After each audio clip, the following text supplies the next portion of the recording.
planet Area was calm the day before the sky turned red. Birds with glassy wings soared through golden clouds. Rivers sang soft songs through crystal valleys. No one expected an attack, not even the humans. Sergeant Caleb Miles had been sent on a peacekeeping mission. He was a soldier, but not a killer. He helped build shelters, handed out food packs, and fixed broken machines. Area was supposed to be safe. It wasn't. The first explosion came without warning, a bright flash. Then, screams. The ground cracked and fire swallowed the forest edge. Caleb ran through smoke and chaos. His team was scattered, some didn't get back up. But something else grabbed his attention. A strange sound. A cry that wasn't human. Near the burning trees, Caleb found a pod, cracked open like an egg. Inside, it barely breathing, was a small alien child. Its skin was blue-black and thin like paper. Its eyes were wide, scared, and glowing with tears. No armor, no weapons, just tiny fingers reaching out for help. Caleb didn't think. He picked the child up and wrapped it in his jacket. The moment he did, a tall alien female appeared. Her armor was silver and sharp like ice. She looked at the child, then at Caleb. Her voice was cold when she spoke. That one is defective. Leave it. It was not chosen. Caleb blinked. This is a child, you just leave them behind? She didn't answer. She turned and walked into the smoke. The child shivered in his arms. Caleb held tighter. His soldier instinct screamed to move, but his heart wouldn't let him drop the child. Sirens rang in the distance. More ships landed. The ground shook again. The war had started, but for Caleb, something else had begun. He ran through the broken paths, dodging falling trees and flying debris. The child's head rested against his chest, breathing weak but steady. Caleb didn't know where safety was, but he knew he had to keep moving. He had made a choice, not as a soldier, as a man. Behind him, alien warriors crushed what remained of the village. Machines marched with metal legs, scanning and burning anything in their path. Aryan voices echoed in commands, but they spoke of targets, not lives. The child had been discarded like trash, just because it wasn't perfect. Caleb reached a hidden cave near the riverbanks. It was cold and damp, but it was shelter. He laid the child down gently. The little one stared at him with wide eyes, confused but calm. Caleb opened a food pack and offered some water. The child took it slowly, still shaking. "I'm not leaving you," Caleb whispered. He didn't know if the child understood, but its hand reached out and gripped his sleeve. Outside, the war raged louder. Inside, something rare was happening. A bond was forming. Between two beings who should have been enemies. Between a human who had seen too much death and an alien who had just barely escaped it. Caleb didn't sleep that night. He sat awake, holding his rifle with one arm and the child with the other. His mind burned with questions. Why would a species abandon its own child? What made this one unworthy? And how long could he keep it safe? The stars above the cave seemed colder now, like they were watching. The war had come, but Caleb wasn't just fighting for his planet anymore. Now he was fighting for a child who had no one else. The morning after the first strike was filled with silence. Not the peaceful kind. It was the silence that came after something terrible. Trees were scorched. Ash floated in the air like snow. The cave where Caleb had hidden was damp and cold, but it had protected them through the night. The alien child hadn't spoken, not a single word, but it watched Caleb carefully. Every movement, every breath, like it didn't understand why it was still alive. Caleb had seen that look before, on war orphans back on Earth. Eyes that didn't shine, faces that didn't cry anymore. He took off his jacket and wrapped it tighter around the child. Then, without a word, he stood and stepped outside the cave. He needed to find supplies. His communicator was broken. His team wasn't responding. His rifle had only one charge left. But, worst of all, the child needed medicine. Its body trembled every few minutes and its breathing stayed shallow. Caleb couldn't let it die. He moved through the forest, staying low and silent. Smoke still rose from the ruins, but there were no more explosions. Just wreckage. The kind you didn't want to look at too long. Bodies, burned structures, melted weapons. He searched what remained of a fallen supply pod. Inside he found an old med kit, some protein rations, and a cracked data pad. It wasn't much, but it was something. He rushed back to the cave, hoping the child hadn't moved. The child was right where he left it. Eyes half closed, arms weak. Caleb knelt and carefully injected a small dose of the healing serum into its side. For a moment, nothing happened. Then, slowly, its breathing grew easier. The trembling stopped. Caleb leaned back, finally letting out the breath he'd been holding. "I've got you," he said softly. The child looked at him, and then for the first time it spoke. "Why?" One word. Small. Broken. But full of pain. Caleb looked at it and didn't answer right away. What could he say? That its own people had left it? That they saw it as broken, useless? That the world was cruel and unfair? Instead, he placed a hand gently on its chest. "Because someone should," he said. The child blinked slowly, its gaze locked on his. Then it whispered something in its own language. Caleb didn't understand the words, but the way it said them made something inside him tighten. He reached into his gear and pulled out a small badge with his unit number. He clipped it gently to the child's makeshift tunic. "You're one of us now." That night he built a fire in the cave. It was small and hidden, just enough to warm the space. The child sat beside him, quiet but alert. Caleb spoke softly, telling stories of Earth, of oceans and mountains and snow. He didn't know if the child understood, but it listened. The child leaned against his side. Caleb didn't move. Outside, the wind howled across the hills. Far off, ships passed overhead searching for survivors. But Caleb stayed hidden. He had something more important now than orders. He had someone to protect. And whether the galaxy liked it or not, he was going to raise this child, not because it was easy, not because it made sense, but because no one else would. Days passed, but safety never came. Caleb stayed hidden with the alien child in the cave, surviving on ration packs and rainwater. He had repaired a small beacon, hoping someone from his unit might still be alive and searching, but every time it pinged, it returned with silence. The child grew stronger, slowly. It still didn't speak much, but it followed Caleb everywhere. It watched him set traps, boil water, and repair gear. It sat close at night and touched his arm when the wind made the cave wall shake. Caleb didn't mind. He had grown used to the quiet company. One morning, the child brought Caleb a broken branch shaped like a blade. It held it proudly, mimicking his movements like a soldier. Caleb couldn't help but smile. "Trying to be like me, huh?" The child didn't answer. It simply held the stick higher, staring at him with those deep, glowing eyes. Caleb walked over and crouched beside it. "You don't have to fight," he said. "You just have to survive." But deep inside he knew survival wouldn't be enough. Not on a planet like this.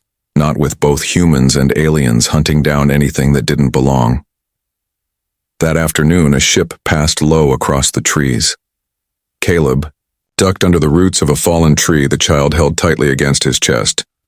The ship wasn't human. It was sleek, silver, and marked with the same symbols the alien warrior had worn. It scanned the forest floor, then vanished into the clouds. "They're still searching," Caleb muttered, "but not for us. For it." He knew then what had to be done. They couldn't stay hidden forever. The child needed food, medicine, and safety, and more than anything, it needed a future. One it would never find in a cave. That night, Caleb took a piece of metal from the fallen supply pod and carved a small symbol into it. It was the emblem of his old Earth unit.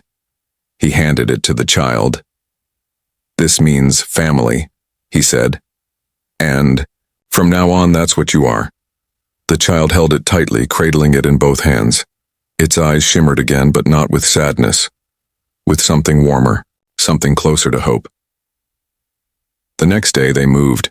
Caleb had scouted a path through the hills toward an old research outpost abandoned before the war. If it still had power, it could be their chance.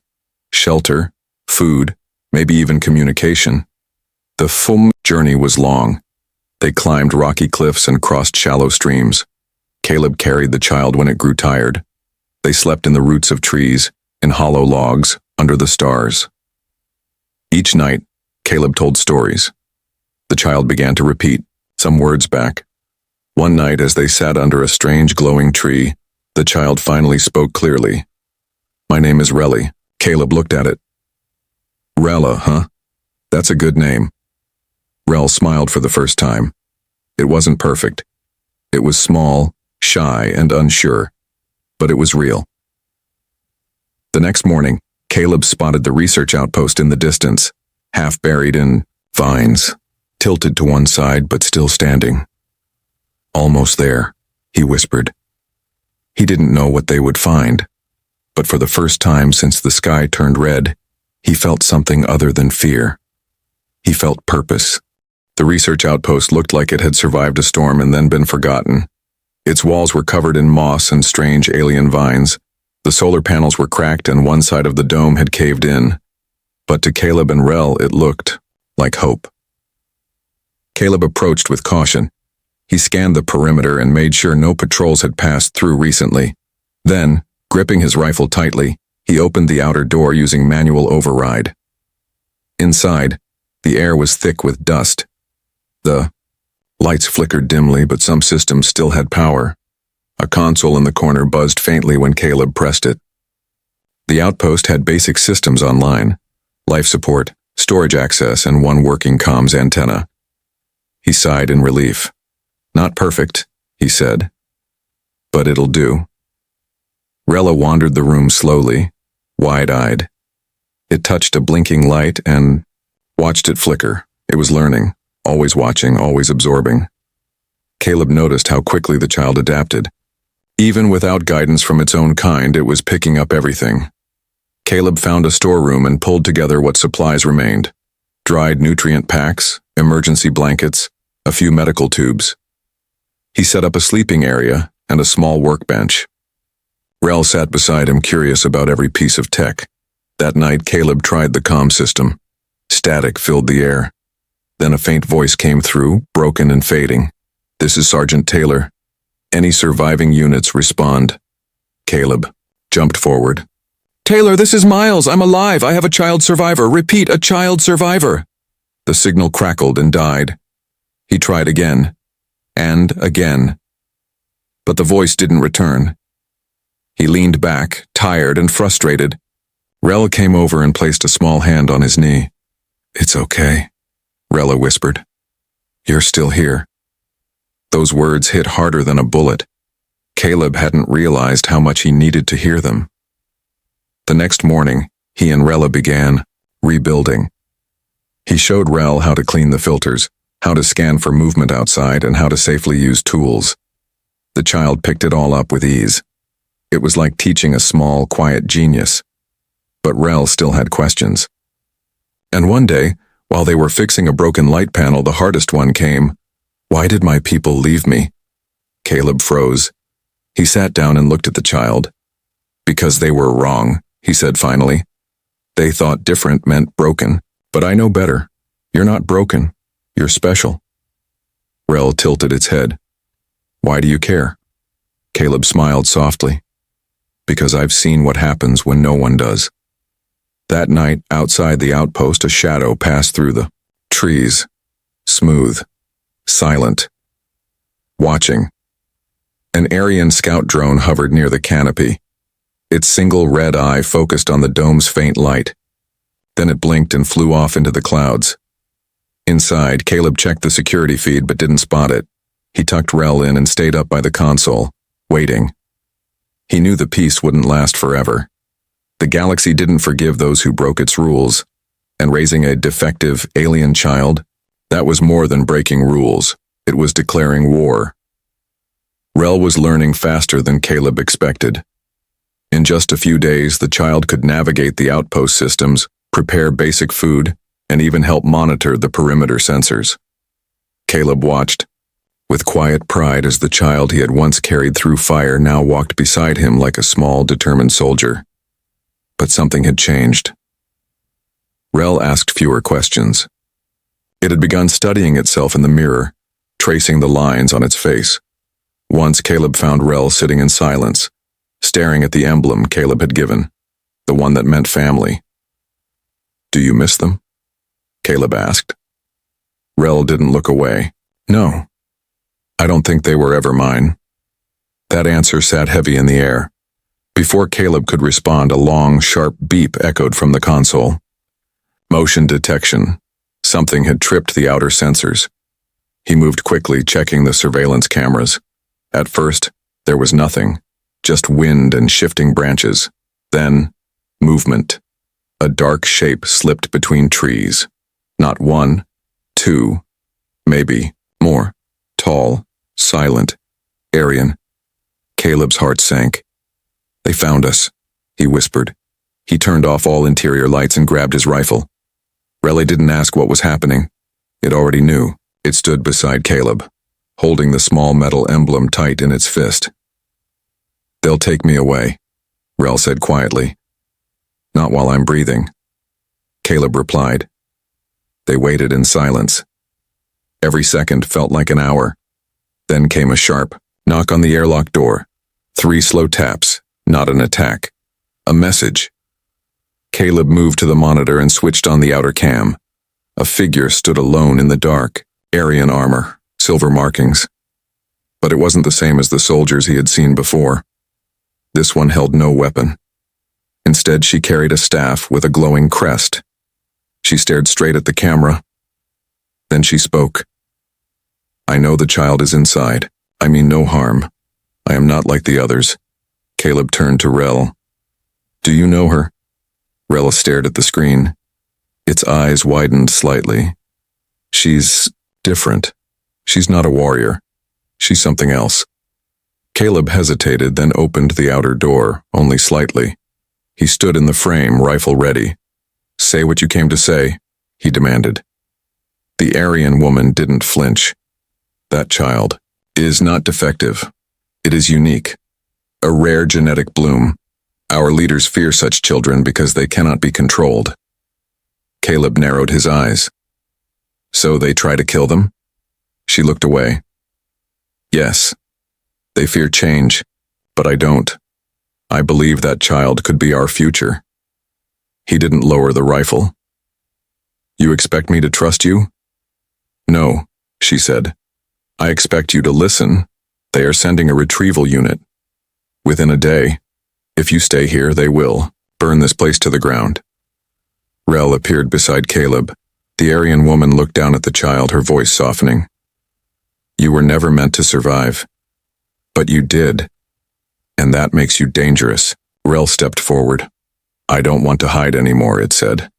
Caleb's grip on the rifle tightened. Then he looked at Rel. "I promise to protect you," he said, "even if that means running again." The Aryan woman lowered her staff. "There may be another way, but it will cost you everything." Caleb stared at her, then at Rella. He knew what was coming. He had always known. This wasn't just about survival anymore. It was about standing up to an entire system that treated life as disposable, and he wasn't backing down. The next morning, the sky turned silver. Not because of clouds, but because of the shimmer of warships. They floated above the forest like giants, casting shadows over the land. The retrieval unit had arrived.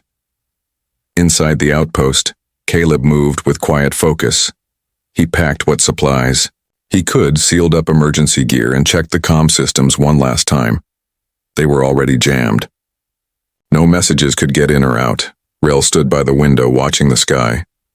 "They're here," it said. Caleb nodded. "I see them." The Aryan woman had stayed the night in silence, meditating outside the dome. She said little, but her presence was calm. She introduced herself as Velsera, once a scholar, now a traitor to her kind. "There's an old tunnel under the hills," she said. "If we reach it before they land troops, you can escape the valley. But the choice must be yours." Caleb looked at her. You said there was another way. One that didn't involve running. She paused. Yes, a way to show them what they fear most. That this child is not a threat but a mirror. One they can't ignore. Rel tilted its head. What do I have to do? Velsera looked at the child carefully. You must be seen. Not as a weapon. Not as a broken mistake, but as a voice. Caleb frowned. And what does that mean? Velsera pointed toward the top of the old outpost tower. There is a ceremonial transmitter, obsolete but still powerful. If Rel speaks through it, their command ship will hear. It won't stop the attack, but it will make them question their orders. Caleb didn't like the sound of it. You're asking a child to stand in front of the whole enemy fleet. Velsera looked at him. I'm asking the future to speak for itself. For a long time, Caleb said nothing. Then Rella stepped forward. I want to try. They climbed the rusted ladder to the top of the dome. The transmitter dish was cracked, but Velsera made quick repairs. Caleb stood at Rella's side, one hand resting on the child's shoulder. The dish hummed, the red lights blinked, a signal opened. Rel stepped up to the mic. At first, there was silence. The kind that made your chest tighten. Then the child spoke. My name is Rella. I was born from your blood but left behind. I was called a flaw. But I am still alive. The words echoed across the hills. I do not want war. I do not want revenge. I want to live. To learn. To be seen. In orbit, the Aryan command ship paused. Inside, officers stared at the signal, unsure if it was real. The child's voice carried no threat, no anger, only truth. Velsera watched with her eyes closed. Caleb watched with his heart pounding. And, far above, something shifted. The ships did not fire, not yet, but they didn't leave either. Down below, Caleb looked at Relly. You were brilliant. Rel's voice was quiet. I'm scared. Caleb knelt beside it. So am I. Velsera's eyes opened slowly.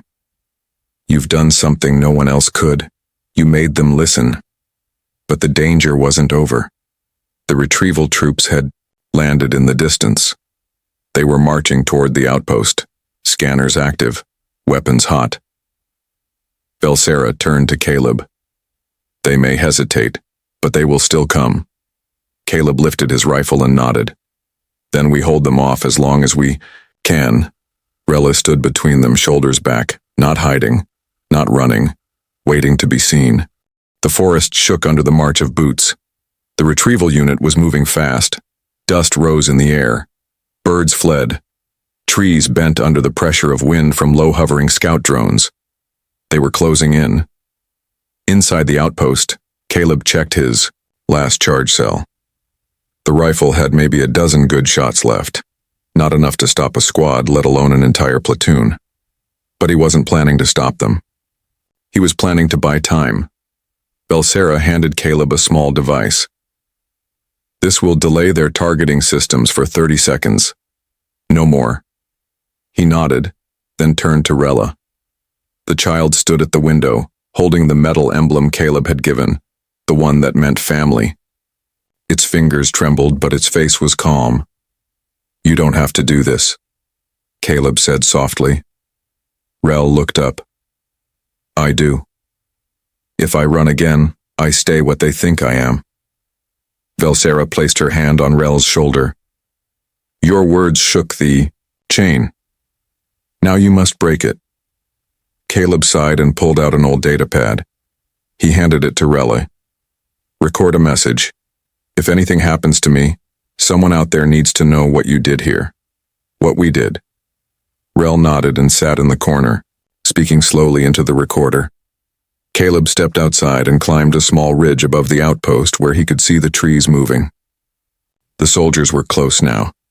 He placed the targeting scrambler near a rock and armed it. Then he crouched low, aiming down the ridge. The first enemy appeared, silver armor, visor glowing. Caleb took the shot. The blast echoed through the forest. The soldier dropped. Another appeared and another.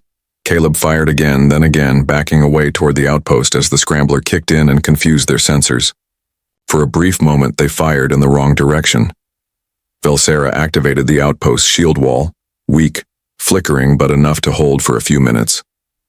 Inside, Rella finished the recording. It placed the data pad in a sealed pod and looked at the door. Outside, Caleb was pinned behind a broken console. His arm was bleeding. Energy bolts hit the metal around him. One blast knocked his rifle from his hand. Velsera moved through the shadows and took down 2 soldiers with a stun spear. Her movements were graceful and precise, but even she was slowing. There were too many. A loud hum rose from the sky. One of the large Aryan transport ships had descended, casting a red light over the outpost.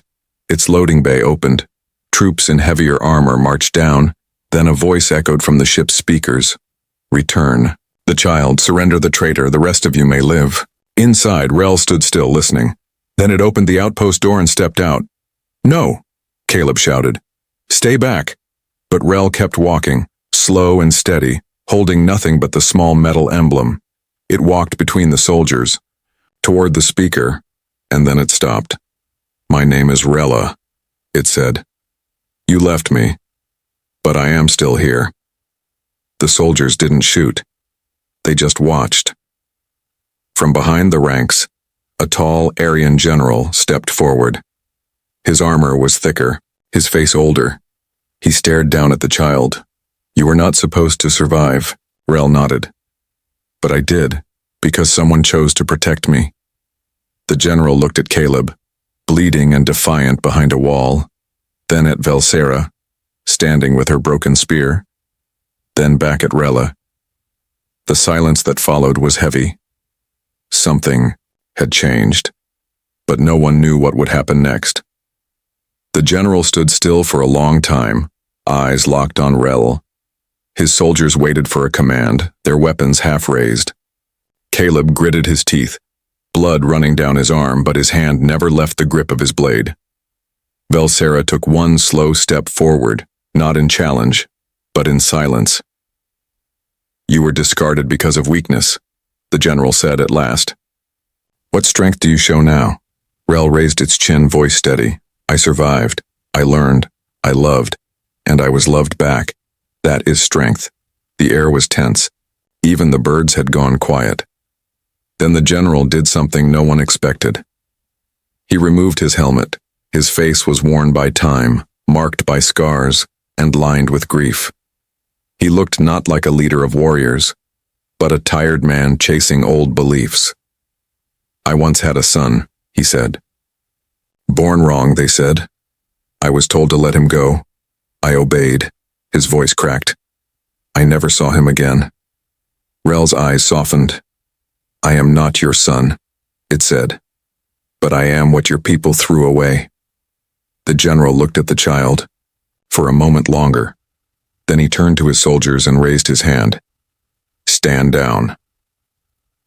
The command rang like thunder. The soldiers hesitated, confused, but then lowered their weapons. The hum of engines faded. The red lights dimmed. Caleb dropped to his knees in disbelief, then pressed a shaking hand to his wound. Velsera exhaled, finally at ease. The general knelt before Rella, head bowed. "You may lead a future I no longer deserve." Rel said nothing. It only stepped back and returned to Caleb's side, helping him up with tiny arms. Caleb looked down and smiled weakly. "You did it." "No," Rella whispered. "We did." Velsera helped Caleb walk back to the outpost. The soldiers didn't follow. The warship above slowly lifted and drifted away without a single shot. Kertemretur, for the first time since the attack began, the valley was silent again, but not the same kind of silence. It was a silence filled with possibility. Back inside, Rel sealed the message pod and launched it into the sky. It would travel far, past stars and systems, to anyone willing to listen.